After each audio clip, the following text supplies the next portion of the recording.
बताता हूँ पोषण वाटिका, या इसको अंग्रेजी में कहते हैं न्यूट्री गार्डन। न्यूट्री मान न्यूट्रिशनल गार्डन। पोषण वाटिका होती क्या है, इसका दूसरा नाम है किचन गार्डन के नाम से हम लोग जानते हैं, या रसोई गार्डन के हम इसको कह सकते हैं। तो किचन गार्डन होता क्या या न्यूट्री गार्डन होता क्या है, जैसा कि नाम से इंगित हो रहा है, न्यूट्री मतलब होता है न्यूट्रिएंट या न्यूट्रिशन, पोषण होता है। पोषण का मतलब होता है जिसमें सब अधिक से अधिक पोषक तत्व पाए जाते हैं। जानते हैं हमारे शरीर के वृद्धि और विकास के लिए क्या पोषण की आवश्यकता होती है। तो जब हम लोग पोषण कहाँ से लेंगे, हमारे पोषण का मेन माध्यम होता है फल और सब्जी। जानते हैं कि इसीलिए फल और सब्जी को क्या कहा जाता है, प्रोटेक्टिव फूड या संरक्षित भोज्य पदार्थ भी कहा जाता है। संरक्षित क्यों कहते हैं, जानते हैं कि फलों और सब्जियों में ही विटामिन और मिनरल्स ज़्यादातर पाए जाते हैं। जानते हैं vitamin A, B, C, D, E जितनी भी होती हैं सब विटामिन कहाँ पाई जाती हैं, सब्जी और फलों में पाई जाती हैं। और ये सब क्या काम करती हैं, हमें तमाम बीमारियों से बचाती हैं। इसीलिए प्रोटेक्शन, बचाने मतलब प्रोटेक्शन करती हैं, इसीलिए इसको प्रोटेक्टिव फूड के नाम से भी जानते हैं। और या संरक्षित फूड, हिंदी में क्या कहेंगे, संरक्षित फूड के नाम जानते हैं। अच्छी इसकी आवश्यकता क्यों पड़ी, जानते हैं कि हमारे देश में अभी विश्व स्वास्थ्य संगठन की तरफ से एक रिपोर्ट आई हुई है कि हमारे 5 साल के जो बच्चे होते हैं उसमें से 3 में से 1 बच्चा क्या होता, माल नरिश्ड है, यानी वो पोषक रूप से क्या है, उसके अंदर शरीर का पूरा विकास नहीं हो पा रहा है। विकास न होने से क्या होता है, उसका जो शारीरिक और मानसिक विकास ठीक से नहीं हो पाता है। तो इससे क्या है कि हम क्या करें, उसके बचने के लिए क्या उपाय है कि न्यूट्री गार्डन, जानते सभी के घरों के आसपास क्या होती है, थोड़ी बहुत जमीन बाकी रहती है।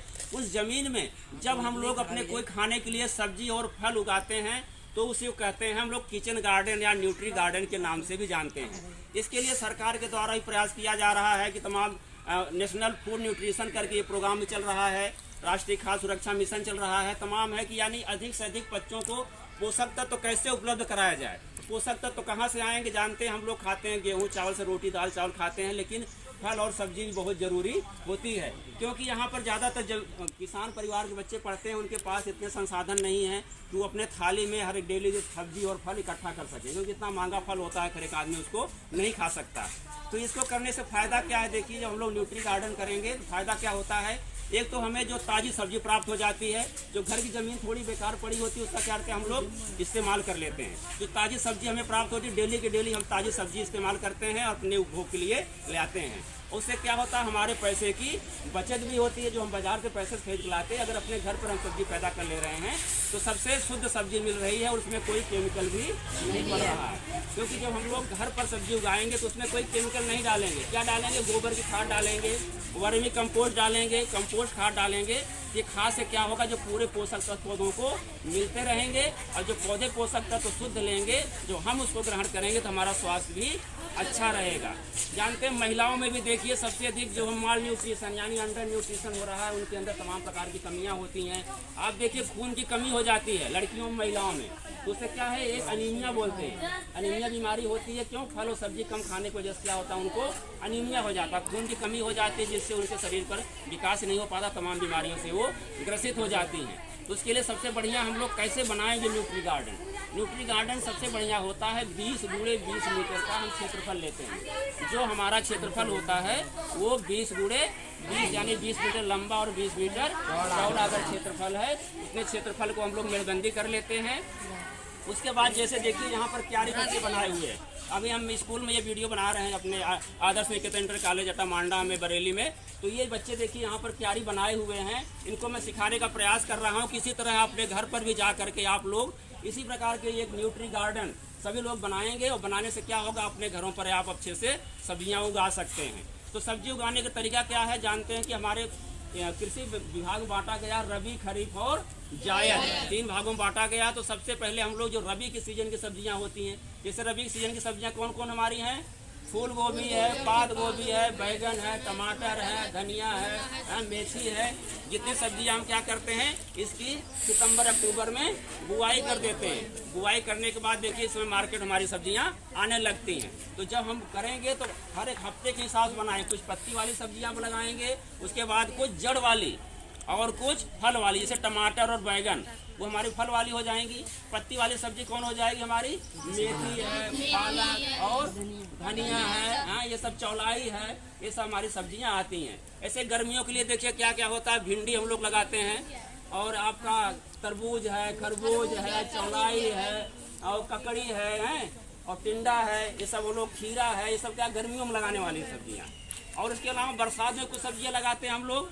बरसात में देखिए नेनुआ, इसको कहते हैं तुरई बोलते हैं, तुरई लगाते हैं, कदुआ और लौकी वगैरह जितनी हमारी हैं वो सब हम लोग क्या करते हैं बरसात वाले सीजन में हम लोग लगाते हैं। इसी के देखते हुए कि यानी कैसे अधिक से अधिक बच्चों को पोषण की व्यवस्था किया जाए, तो ये सरकार योजना चला रही है कि सितंबर में क्या करते हैं पोषण माह मनाया जाता है। पूरे महीने क्या करता है बच्चों को जागरूक किया जाता है, पूरे आसपास के क्षेत्रों को सभी गांव वालों को जागरूक किया जाता है कि अपने घर के आसपास पड़ी हुई जमीन को आप अधिक से अधिक सब्जी उगाएं। तो कोशिश ये करें कि जो हमारी जो सब्जी हम लोग उगाते हैं उसमें पत्ती वाली सब्जी जितना जिससे जो सब्जी कम इस्तेमाल होती है उसको कम क्षेत्रफल में बोएंगे। क्यों? तो कम क्षेत्रफल में बोएंगे, जो ज़्यादा इस्तेमाल होती है उसको अधिक क्षेत्रफल में हम लोग बोएंगे। तो जो हमारा 20x20 का हम लोग क्यारी बना लेंगे। ये क्यारी करीब 7 से 8 जो है मीटर की लंबी चौड़ी बनाएंगे। और जो इसके बनाने के लिए क्या होगा, फसल चक्र भी होना चाहिए। फसल चक्र जानते हैं क्या होता है कि फसलों को हम लोग जब हेर फेर करके बोते हैं, जैसे हमने बरसात में बोया था, भिंडी बो दिया था, और भिंडी कटने के बाद क्या बो सकते हैं आगे, टमाटर लगा सकते हैं। क्यों? टमाटर जब खत्म हो जाएगा उसके बाद क्या कर सकते हैं हम लोग, धनिया बो सकते हैं गर्मी की। क्यों? धनिया बो सकते हैं, या उस पर तरोई भी लगा सकते हैं, या लौकी लगा सकते हैं। यानी इसको कहते हैं फसल चक्र, यानी फसलों को हेर फेर करके जब हम लोग उगाते हैं तो उसी को फसल चक्र कहते हैं। और कभी कभी होता है जो फसलों के बीच बीच में ज़्यादा गैप होता है, जैसे टमाटर हमको लगाना दूर दूर, तो बीच में जगह खाली रह जाती है, तो उसमें हम लोग अंतर फसल इंटर क्रॉपिंग करते हैं। यानी बीच में हम लोग आप कुछ और फसल लगा सकते हैं, उसमें लहसुन गाड़ सकते हैं बीच में, क्यों लहसुन या धनिया बो सकते हैं, मूली गाड़ सकते हैं, ये होता है। और जितनी हमारी कंद वाली फसलें होती हैं अधिक से अधिक जमीन उपयोग करने के लिए क्या करते हैं हम लोग किनारे किनारे मूली है, चुकंदर है ना, उसको वहाँ पर गाड़ सकते हैं। तो ये इस प्रकार के हम लोग न्यूट्री वाटिका बनाते हैं। तो इसके अलावा देखिए न्यूट्री वाटिका में कुछ हम लोग फलों का भी प्रयोग करते हैं। तो मुख्य रूप से हमारे जो फल होते हैं जानते हैं, उसमें हम लोग पपीता भी कर सकते हैं। क्यों? पपीता 1 साल में फल देने लगता है। पपीता के अलावा अगर थोड़ा एरिया में केला भी लगा सकते हो, आप केला भी कर सकते हो। और जानते हैं कि नींबू होता है, आप दिखाते हैं आपको, ये नींबू का देखिए पेड़ है यहाँ पर, हमारे यहाँ न्यूट्री गार्डन के में डेवलप किया गया है। ये नींबू का पेड़ देखिए लगाया गया, ये पूरी बागवानी नींबू की है। यहाँ की ये न्यूट्री गार्डन जो है इसमें नींबू के बाग भी लगाए गए हैं। तो नींबू के बाग, नींबू से जानते हैं हमें फल प्राप्त होता है। इसमें कौन सी विटामिन मिलती है नींबू में? वेरी गुड, विटामिन सी कमी से कौन बीमारी होती है? स्कर्वी जानते हैं इसमें क्या होता है, मसूड़े से खून आने लगता है। हमारे मसूड़े जो होते हैं सूजन हो जाती है और मसूड़े से खून आने लगता है। तो विटामिन सी का बहुत बड़ा स्रोत होता है। और जब हम नींबू उसको ज़्यादा इस्तेमाल करें क्या होगा, हमारा जो होता है चेहरे पर भी एक अलग आभा होती है, हमारे बाल एकदम शाइनिंग करेंगे और हमारे स्निग्धता रहती, चमक रहती है हमारी स्किन में, हमारे पूरे शरीर में। और हमारे दांत मजबूत होते हैं। जानते विटामिन सी दांतों के लिए बहुत अच्छा माना जाता है। तो डेली कम से कम आधा नींबू इस्तेमाल करिए सब लोग, आधा या 1 नींबू इस्तेमाल करेंगे, जिससे आपके शरीर एकदम स्वस्थ और निरोग रहेगी। इसके अलावा देखिए और पौधे हम दिखाते हैं आपको। देखिए यहाँ पर ये बच्चों द्वारा लगाया गया है। ये देखिए टमाटर यहाँ पर लगाए गए हैं और मिर्च लगाए गए हैं। ये बच्चों के प्रयास से सब हो रहा है, बच्चे सीख भी रहे हैं, अपने घर पर भी जाकर करेंगे। इसके अलावा इस न्यूट्री गार्डन में और दिखाते हैं आपको। आइए यहाँ पर देखिए कुछ पौधे और हैं यहाँ पर, इन पौधों को दिखाते हैं। देखिए ये सब नींबू के गार्डन लगे हुए हैं। इन नींबू के गार्डन जानते हैं कि डेवलप किया गया है जिससे पूरे स्कूल में यहाँ पर अच्छे से तैयार हो जाए। अब यहाँ आइए दिखाते हैं आपको, एक सबसे इम्पोर्टेंट पेड़ है यहाँ पर लगा हुआ, उसको दिखाते हैं आपको। इसको कहते हैं मोरिंगा या ड्रमस्टिक के नाम से जानते हैं। ड्रमस्टिक होता है। ये देखिए यहाँ पर कुछ फूल वाले जो हमारे न्यूट्री गार्डन, यहाँ पर कुछ ऑर्नामेंटल प्लांट भी लगे हैं, जो सजावट वाले पौधे हैं वो लगे हैं। देखिए इसका नाम मोहिनी है।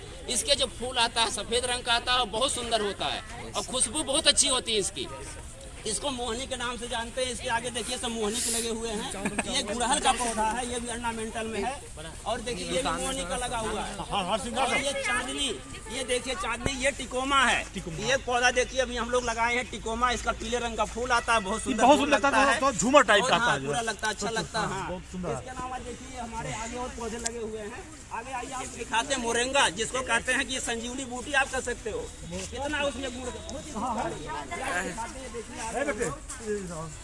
सरना, ये सहजन का पेड़ है।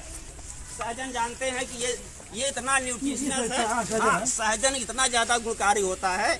इसकी पत्तियां, डंठल, फल, जड़, छाल सब कुछ उपयोगी है। तो इससे हाँ ये कहते हैं कि 300 बीमारियों को भी ये खत्म कर सकता है। जितने हमारे पौधे होते हैं, हाँ सहजन, इसमें बहुत गुणकारी होता है। हाँ, इसके फलियां होती है, फलियां, इसकी पत्तियां भी सर खाते हैं लोग, सब्जी बनाते हैं। हाँ, पत्तियां भी खाई जाती है, छल जड़ इसकी जितना भी इसका सब पार्ट उपयोग किया जाता है, और सब बीमारियों में जो इस्तेमाल उपयोगी है। और इसको जानते हैं कई गुना इसमें सर आयरन पाया जाता है, इसके अंदर पोटेशियम कई गुना पाया जाता है। हाँ, इसकी पत्तियां बहुत गुणकारी होती है। सहजन जानते हैं, इसको ड्रमस्टिक या हम लोग मोरिंगा के नाम से जानते हैं। मोरिंगा ड्रम ये बहुत ही गुणकारी है। इसको बढ़ावा देने के लिए सरकार के तरफ से प्रयास किया जा रहा है। इसके अलावा देखिए, आप एक पेड़ और दिखाते हैं, यहाँ पर ये करौदा जो सरकार के तरफ से प्रयास किए जा रहे हैं, ये करौदा का पौधा आपको दिखाते हैं, क्योंकि करौदा बहुत ही गुणकारी होता है। इसमें भी विटामिन सी बहुत अधिक पाई जाती है, और ये हमारे इसमें आयरन का स्रोत भी बहुत अच्छा है। ये आपको करौदे का पेड़ में दिखाता हूँ। ये देखिए, यहाँ एक करौदा ये लगा हुआ है, हम लोग ला के लगाए हैं यहाँ पर। ये करौदा का पौधा है। ये करौदा बहुत ही गुणकारी होता है। इसमें आयरन की मात्रा बहुत अधिक पाई जाती है, और विटामिन सी भी बहुत पाया जाता है। तो विटामिन सी पाने से जानते हैं, विटामिन सी गुण बताए आपको कितना गुणकारी होता है। विटामिन सी जब हम लोग खाएंगे तो हमारे क्या हो, पूरा अंग स्वस्थ रहेगा, पूरे शरीर स्वस्थ और निरोग रहेगी। तो ये करौदा देखिए, इसकी चटनी लोग इस्तेमाल कर सकते हैं, अचार बना लेते हैं, तो इसको खा करके हम लोग एकदम स्वस्थ और निरोग रह सकते हैं। तो आज हम लोग न्यूट्री वाटिका के बारे में अच्छे से अध्ययन कर लिए। अब लेसन को ही समाप्त करते हैं। धन्यवाद।